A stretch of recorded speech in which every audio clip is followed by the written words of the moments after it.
안녕하세요. 생산과 소비가 계속 뒷걸음질 치고 있습니다. 지금 상상을 초월하는 경제 위기가 이미 시작이 됐다고 봐야 되는 거죠. 우리가 잘 알고 있다시피 인당 대출이 거의 1억에 가깝게 빚지고 있다고 합니다. 뭐 지금 시중금리는 얼마입니까? 7%죠, 7%. 7%면 뭡니까? 서울의 주택담보대출금리 대출 받은 사람들이 평균 5억을 빌렸대요. 5억. 그러면 57, 35, 1년에 이자만 3,500만원 내야 된다라는 겁니다. 거의 이자로만 월 300만원 내야 되는데 원리금 납부하는 방식으로 하면 350만원, 400만원을 내야 되는데 살아갈 수 있을까요? 못 살아가는 거죠. 2억만 빌렸다고 해도 27, 14 월에 100만원 이상을 내야 됩니다. 3억을 빌렸으면요. 37, 21 그냥 뭡니까? 한 107, 80만원을 이자로 매일 내야 된다는 거죠. 그러고 살 수 있을까? 못 살 것 같은데요. 소비가 줄어들 수밖에 없죠. 게다가 우유값 오르고 커피값 오르고 이래저래 계속 미친 듯이 물가는 더 치솟고 있는 상황이죠. 어떻게 살라고 이런 일들이 계속 벌어지는 걸까요? 대한민국 국내 내수는 점점 더 얼어붙고 있다라고 보는 게 맞겠습니다. 경기 겨울이 이미 왔죠.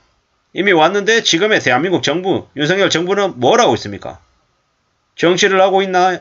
아니면은 경제를 제대로 살피고 있나요? 그냥 그들은 권력을 잡았다라는 그 욕심을 채운 것 말고는 이미 지금 현재 뭐라도 하고 있는 게 없죠. 애시당초 금융권 관련해서 대한민국 수출이나 아니면 무역 그리고 제대로 된 경제 관련한 부분들을 관리할 생각 자체가 없었죠. 그랬기 때문에 추경호나 아니면 이창용 같은 일을 저 자리에 앉힌 거죠. 금융원장이나 금융감독원장에 검사 출신을 앉혀놓고 뭐 하려는 거죠? 대한민국의 경제가 더 빨리 망해라고 고사 지내는 놈들하고 똑같다는 생각밖에 안 듭니다. 참 잔인하죠. 잔인합니다. 윤석열이라고 하는 이가 대한민국의 대통령이 됐고 대한민국 정부를 이끌어가고 있다는 것 자체가 이미 앞으로 경제가 더 악화될 거다라고 하는 증거의 하나가 아닌가라는 생각도 해볼 정도입니다. 좀 씁쓸합니다. 이제 제조업 생산 부진에 소비가 둔화되고 경기 하강이 본격화되면 어떻게 됩니까? 사람들이 점점 더 궁지로 몰리는 거죠. 우리가 잘 알고 있다시피 지금은 상황이 심상치 않습니다. 금리는 계속 오르고요. 우크라이나 전쟁은 계속 진행 중이고 중국은 중국대로 코로나 어쩌고 저쩌고 그러고 시진핑 3년임에 혼란스럽기 그지없죠. 이 나라 일본은 부도가 날 수 있다는 그런 얘기도 나오고 있고 아무리 여기저기를 둘러보더라도 나아져 있거나 괜찮아지는 기미는 하나도 안 보입니다.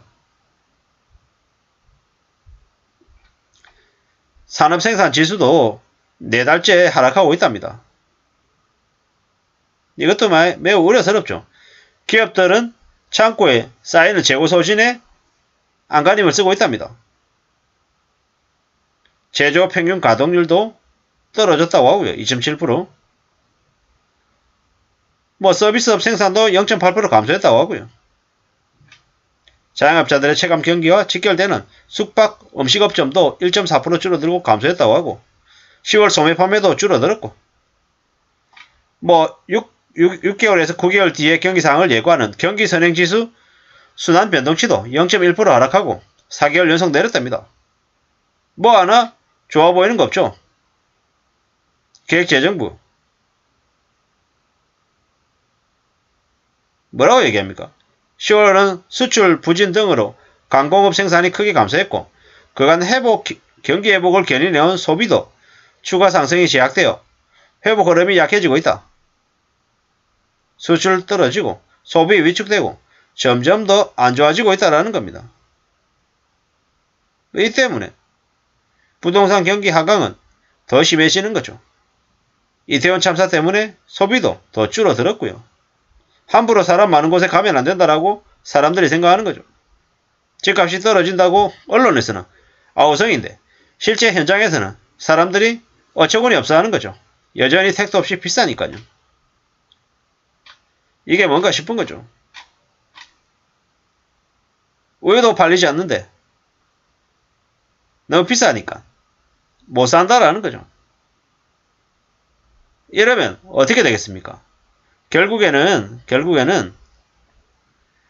금리가 오르고 사람들의 가처분 소득이 줄어들어서 소비가 줄어들고 소비가 줄어들면 기업의 재고는 쌓이고 기업의 재고는 쌓이면 나중에 기업들이 사람들을 고용하는 걸 줄이고 사람들을 내보내기 시작하고 사람들이 또 소득이 줄어들고 소비 줄이고 이러면서 불황 때문에 나중에는 물가가 내려갈 거라는 겁니다.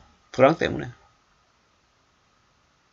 뭐 저기 추경호라고 하는 놈들이나 그 놈들이 대한민국 경제를 제대로 떠받드는 생각 자체가 없는 이 시경에 기득권들, 재벌들, 족벌가들만 잘 먹고 잘 살고 보통의 서민들은 점점 더 삶이 더 어려워질 거다라고 보는 게 맞을 것 같습니다.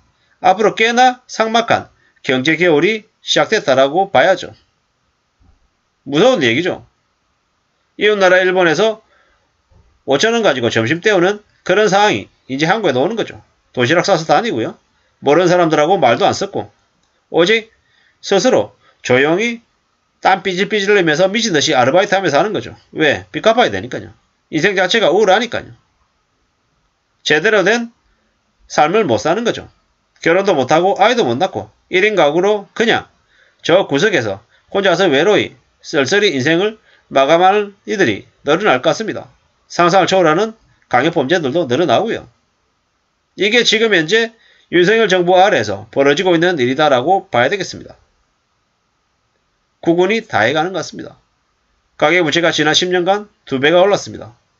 10년 전에도 가계부채가 심각하다 얘기했는데 지금은 상상을 초월하는 지경이죠. 가계부채만 심각합니까? 정부 부채는요? 기업 부채는요? 이러다 다 망해, 다 죽을 것 같다라고 해도 하나도 이상하지 않다라는 겁니다. 이러한 힘들고 어려운 시간이 앞으로 최소 5년 이상은 벌어진다라고 봐야 되겠습니다. 그래서 지금은 집값 따위가 문제가 아니다. 주식에서 뭐 돈 벌겠다는 이런 생각보다는 어떻게든 생업을 지켜야겠다.